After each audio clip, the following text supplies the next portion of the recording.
Hello everyone, I am Shankha Subra Sanyal and I welcome you all on behalf of S-Cube's classes. Well, I'm really thankful to all of you for your overwhelming response. The amount of love that you have shown through your mails, through your feedbacks, I'm really grateful. I'm really privileged.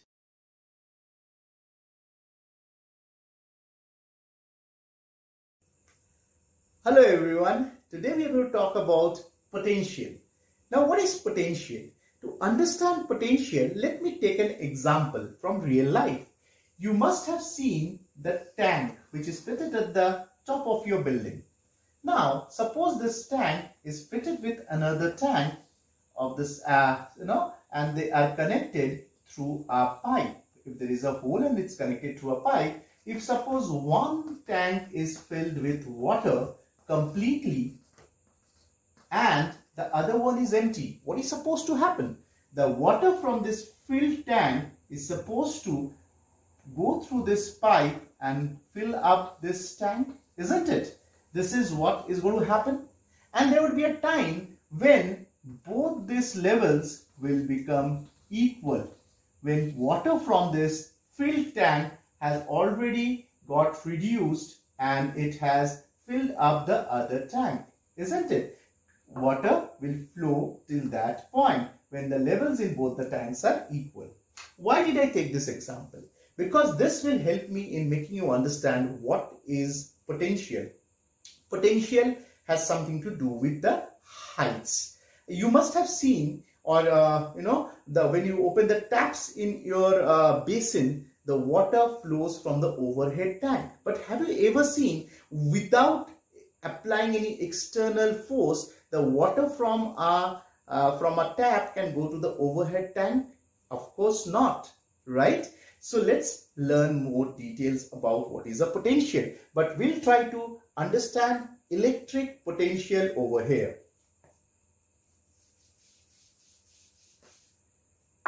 Let us suppose there is an electric field. I don't know what is the shape of an electric field. I have given an ambiguous shape. Suppose I have a charge over here. I call this as plus Q charge. If a charge is kept over here, I wish to bring this charge inside the electric field. This is what? This is my electric field. If I need to bring this charge from a point within the electric field, am I not supposed to do some work? Because this electric field is composed of both positive as well as negative charges. So what is going to happen? This charge, the moment I'm going to bring it inside the electric field, I have to do some work because I'm doing some force, I'm applying some force against which work has to be done. So what have we learned? We know work done is equal to force into displacement, isn't it? That's what we have learned. So what is getting displaced over here? I can replace this displacement by the charge, because this charge is moving from this point to this point. And what is it? Basically, it is basically because of the difference. This is known as potential. So I've just tried to draw an analogy. So from here, I can easily say V is nothing but it is W by Q. Let me write it over here. Let me write it over here. It will be becoming more clear. V is equal to W by Q. Now, before I go any further, let me give you a definition for what is potential. The definition for potential is, it is the amount of work done in bringing a unit positive charge. I repeat, it is the amount of work done in bringing a unit positive charge from infinity to a point within the electric field. Now, why it is infinity? Anything which is beyond the jurisdiction of the electric field, I consider that to be infinity, right? So I repeat my definition once again. The amount of work done in moving a unit positive charge from infinity to a point within the electric field is known as potential. So this is what I define potential as. What is the unit of potential? Now check over here. What is the unit of work? The unit or work done, the SI unit is joule. While that the unit of charge we have learned, it is coulomb. So can I say that the unit of SI unit of potential is joules per coulomb, or we have a better name for this? We have a better name for this. What can we call the SI unit to be? The SI unit of potential is either you can call joules per coulomb, or you may call this as volt. This is volt, right? There can be millivolt, there can be microvolt, or there can be higher order terms as well. The SI unit of potential is volt. Now suppose if I have already brought this charge within the electric field. I have brought this charge within the electric field. Initially it was over here. I have got it somewhere over here. Let's say this point to be A. Now I wanted it to move to a point, say B. That's why I have given you the example of that tank. A charge can move from a higher potential region to a lower potential region. So if this charge moves from this point to this point, how would that work actually? Again over here, we are doing some work, and the work done that is between this point and this point is known as potential difference. So what is potential difference? If I say potential difference, we normally call it as pot diff. If we call potential difference VAB, right? It is the difference of potential between the 2 points VA and VB. So how can we define, we can define potential difference?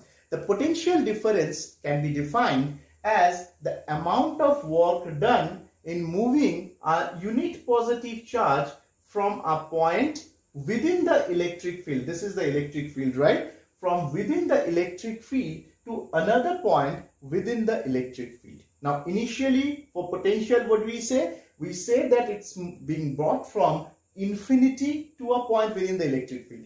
But for potential difference, what we are saying? For potential difference, we are saying it is moving from a point within the electric field to another point within the electric field.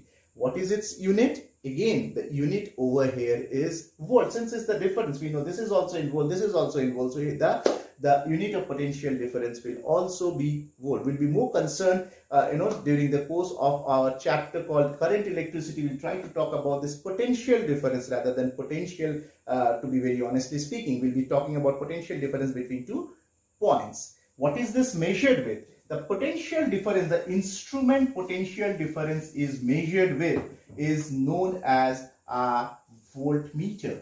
What is it? A voltmeter. Now this voltmeter is the device which measures the potential between 2 points, and this is always connected in parallel. How is it connected? This is connected in parallel to the device across whom we actually need to measure the potential difference.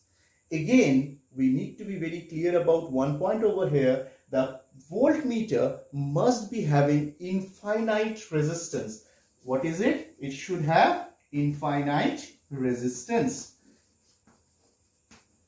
Why? Why should it have infinite resistance? Because if it is having infinite resistance, the current will actually not pass through that. So the entire current will be passing through the device across which we actually want to measure the potential difference. So what have we learned in this session? We have learned about potential difference and potential. We have tried to define them. We have tried to understand what is the instrument through which potential difference is measured, and yes, how it is connected. So this brings us to the end of the lecture.